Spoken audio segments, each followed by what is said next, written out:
Hello and welcome back to the RCGP World Series Round 8.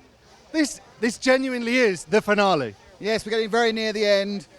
So I have to say, and now the end is near. So it's been a very exciting day of qualifying racing. Still 2 to go. It's basically an HB Ongaro mudfest. David's taken one, Davide's taken another, and Cole's always been there, right? Who else has been in the mix? No one. Nobody. So it's David, Cole, David, Ongaro or Ogden or Ronnepark. Yeah. Anyway, should we take a look?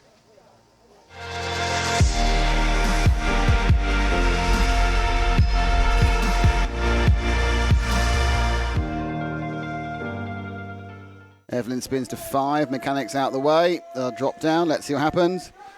And they're off, and it's a lightning start. I think from Lee Martin, then gets tagged and loses the lightning start. But certainly Ogden now moving forward.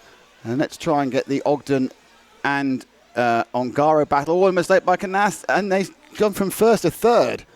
Oh dear, I think Ogden just rolled out of a great position. Luckily got his feet back down again, but he was running in right behind Ongaro, and he's now just trying up the... He's done it again, he's done Canas twice in 2 corners. Ongaro is probably driving, I would say now, the defensive line. But Ogden needs to find a way to make a move and make a clean move. Third place now is McBride, who's sneaked past the S-Works. And Lutz is also then right together now to start the last lap. So the last lap they're going up the hill for the Thunder Alley hairpin. The lead is not... Oh, and he just nearly took him on the inside, but that was a good bit of drive by Ogden, mate, avoiding contact. He lost a couple of tenths there. It's not all over. It's not all over by any means as they run. Now it is. Now there's a little bit of a debate who's going to be second because McBride is right behind Ogden now, and it's going to be a win for Ongaro. Brilliant win.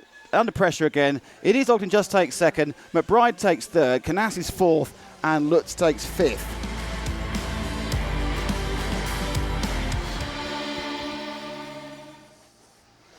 Qualifying race 3 coming up in just a few moments, but don't go anywhere. Before we get into that, let's take a look at one team, a World Championship on-road racing team who are using the RCGP World Series to develop their very first off-road buggy. Let's meet Team Infinity.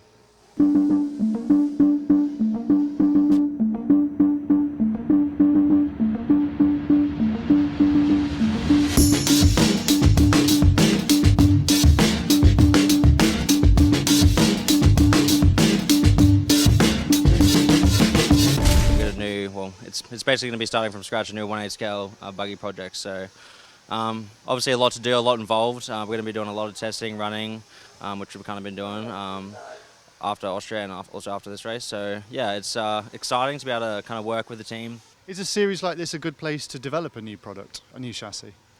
I think so. Like, you're put against some of the best guys in the world, but you're also putting against them in a racing environment all the time.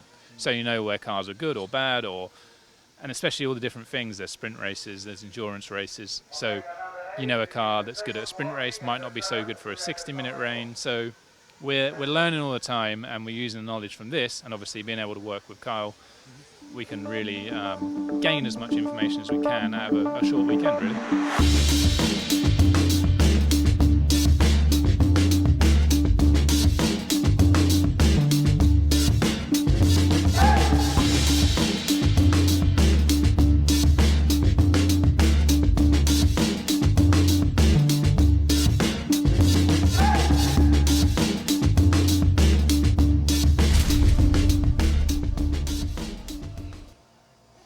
Lee, in person, looking slightly older than the video.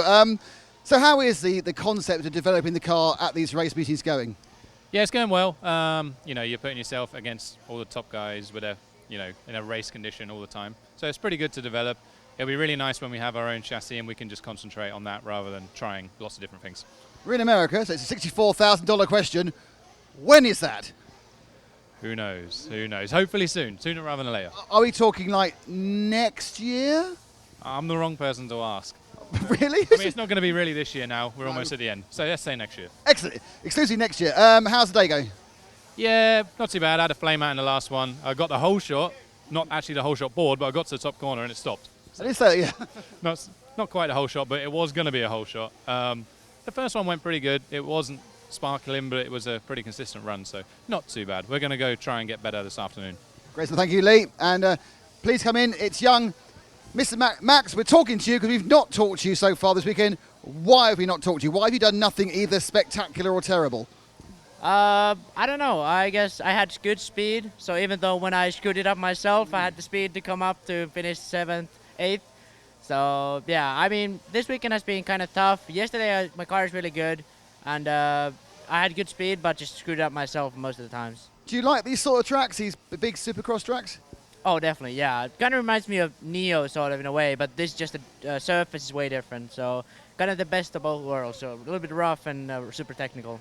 The good news is now we've spoken to you, you'll do something in this next race that will make us want to speak to you again. Hopefully it's do well. Thanks, Max. Cheers, mate. So that is Max Mort. That is Lee Martin. But of course there are 10 other drivers in this race. So I'm going to ask my very good friend Matt McCallum to talk us through the grid. Here we go. Lining up on the grid now. They are not out yet for warm-up, but that will be happening very, very soon as Max takes his place on the driver's stand. And we've just heard from him on pole will be Lee Martin. In position number 2, Patrick Hoffer. Position number 3, you just saw the man, that was Max Mort. 4th, his teammate, Joseph Quagrain. Evan Vale will be in position number 5, and topping up that first rack of the starting gate will be Ryan Cavallari. In position number 7 will be car number 7, David Ronafalk. Position 8, Ryan Lutz. Juan Carlos Canas will be in position number 9. In 10th, Carl McBride. 11th, Cole Ogden, and the series champion, Davide Ongaro, will be in position number 12 on that second row, hoping that he warms to the new starting procedure. And I think he is, Nick. I think he genuinely is warming to it. Well, I think today he's had 2 good results, hasn't he? He's been off and running straight away with 2 of them. So he's having a, you know, it's odd, isn't it, in racing? They hate it. Drivers hate things that are new until it starts working for them. Oh, it's the best thing ever. Absolutely love it. Right. Here we go. So they've got a 2-minute warm-up, then they'll be called into the starting gates.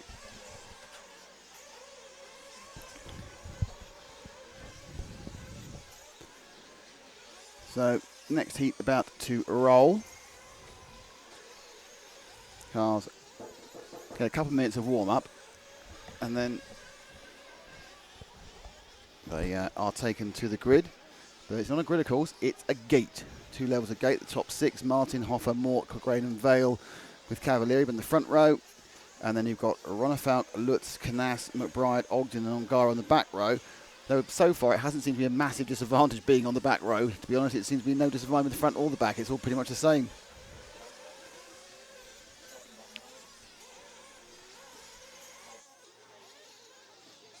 And as we wait for this one to roll through, about a minute of warm-up still left.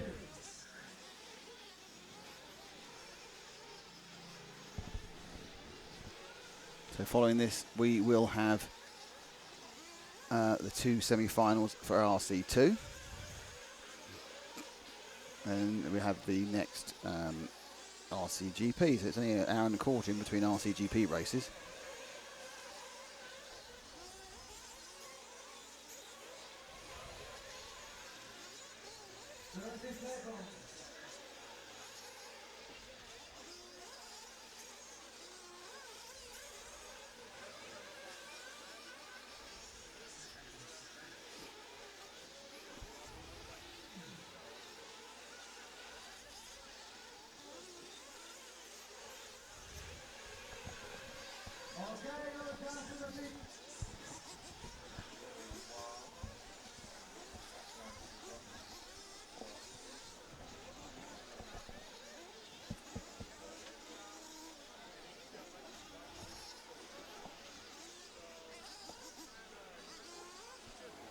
Right, so up on the pitch, leading at the far left, you can see JQ. Getting a lot of help from both JQ shirted and Beach RC shirted assistants. Someone just crashed actually. I think it was Max Moore actually crashed as he tried to come into the pits. So beneath me, everyone has fuel because they will be walked out one by one.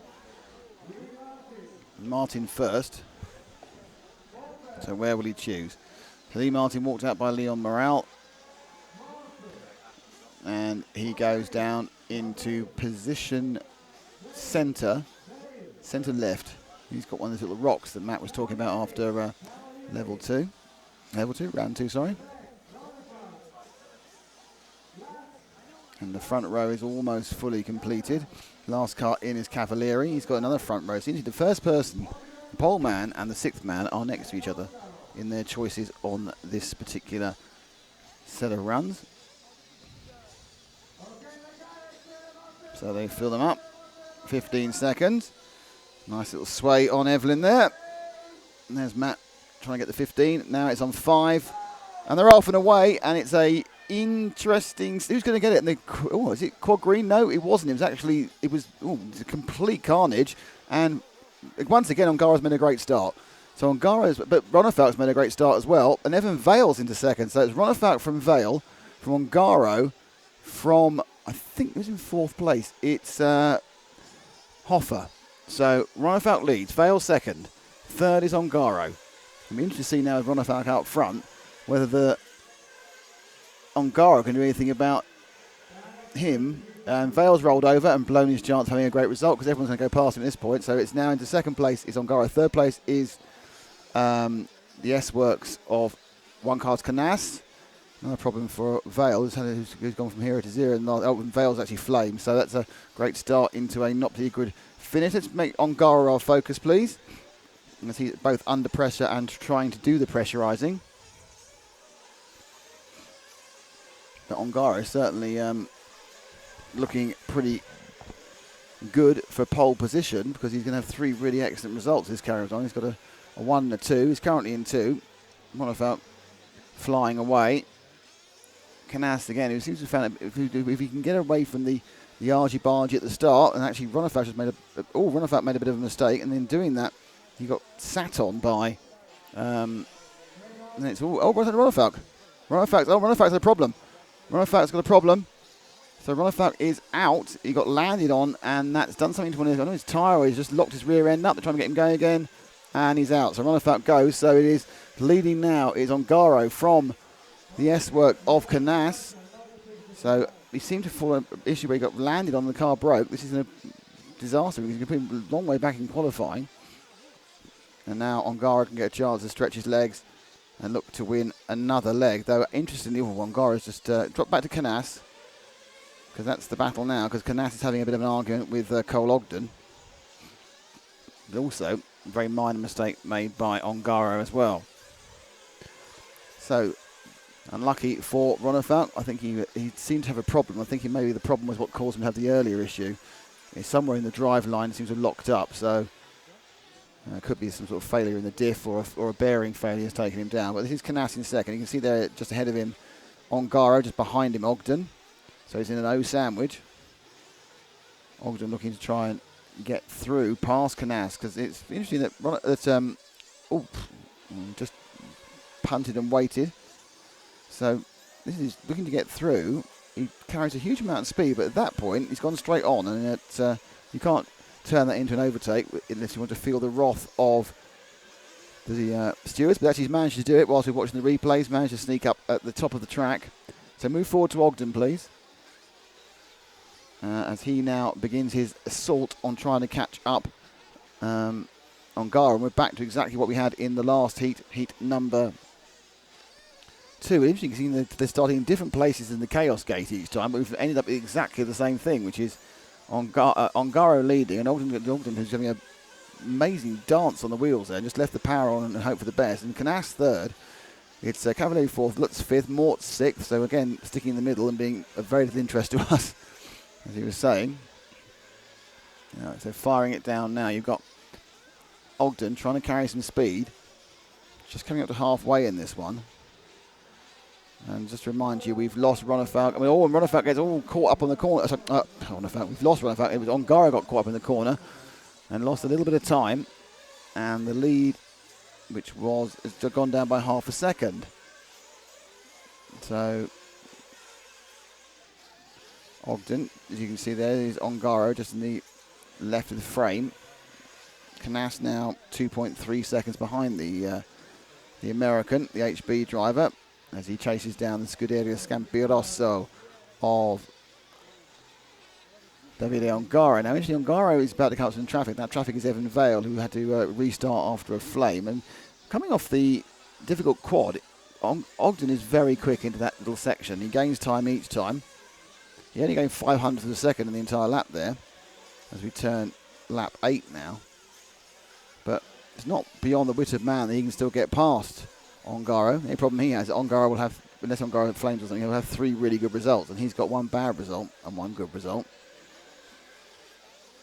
And he comes up the inside again, so he's very good. This section here, this downhill infield Nagy section, is where Ogden looks particularly strong. Ongaro, when it opens up, seems to have a little bit of an advantage.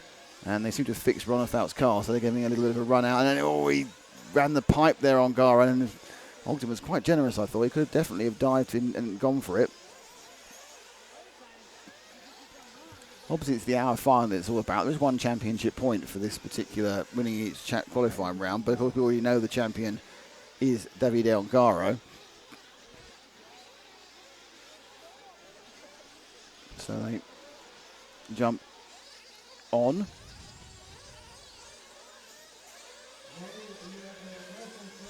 And it's another lap with Ogden right behind. Ogden to a bad bounce there, and he's lost a huge amount of time just by doing a kind of a squirrely out of shape moment. And we're now on lap 9. That's taken the pressure back off Ongaro, because he was looking to be under pressure. In fairness to Ongaro, and also Ogden rarely got that close to him in this one. He was that close then, and then got a kind of a squirrely issue and just kind of fell off. But Ongaro with the orange wing tips.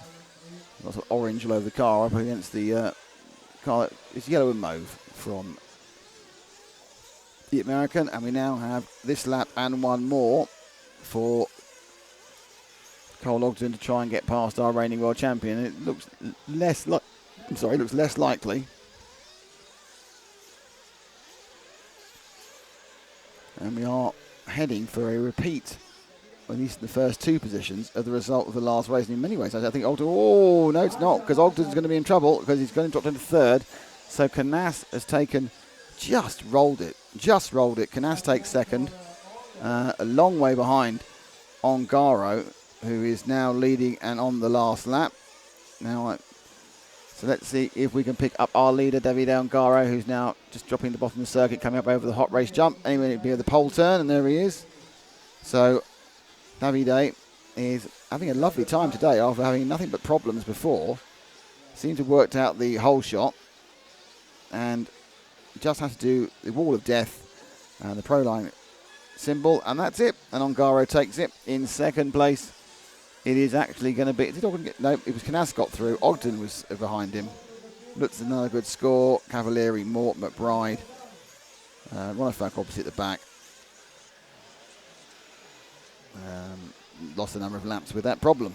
So my chance to get young Mr.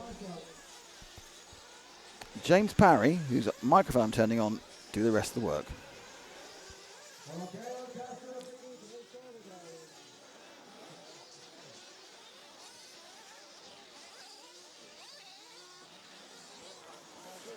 Whilst Nick makes his way to the interview area, it gives me the opportunity, as always, to give you the results one more time. In position number 1 was David Ongaro, 2 Juan Carlos Canes, and in 3 Cole Ogden. Position 4 was Ryan Lutz. Position 5 Ryan Cavalieri. 6 was Carl McBride. 7 Max Morton. Position number 8 Joseph Quagrain. 9 Lee Martin. In position 10 Patrick Hoffer. Evan Vale taking position number 11, with David Ronnefeldt with his flame out, unfortunately taking position number 12. Hopefully we have Nick in the interview area. Over to you, Nick. You do have me. How lovely. Okay, I don't know what you did. Have you made some sort of pact with the devil, but you're having nothing but perfect starts? Yeah, no, today the start went well. I think David maybe broke his car before the double, or he made the mistakes, and I landed on him. And then Cole was fast also now, and he crashed, but I just drive without mistakes. Maybe slower, but without mistake, I think is the main key for the 1 hour final. I mean, it's a very different thing, the 1 hour final. I take it you'll be going a little bit slower each lap. Yeah, I think so. I think on the main final, the main key is to go maybe 2 tenths lower, but without mistakes, because here it's too easy to make mistakes, so that's why. David, you're having a great Sunday. Hope it continues. Thank you very much.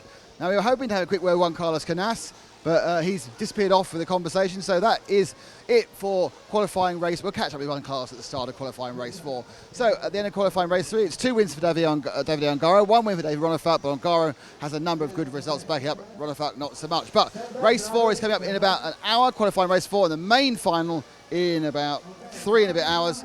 So don't forget to tune back in on Facebook or stay tuned on YouTube for round 8 of RCGP here at Thunder Alley Raceway in glorious California. See you again soon.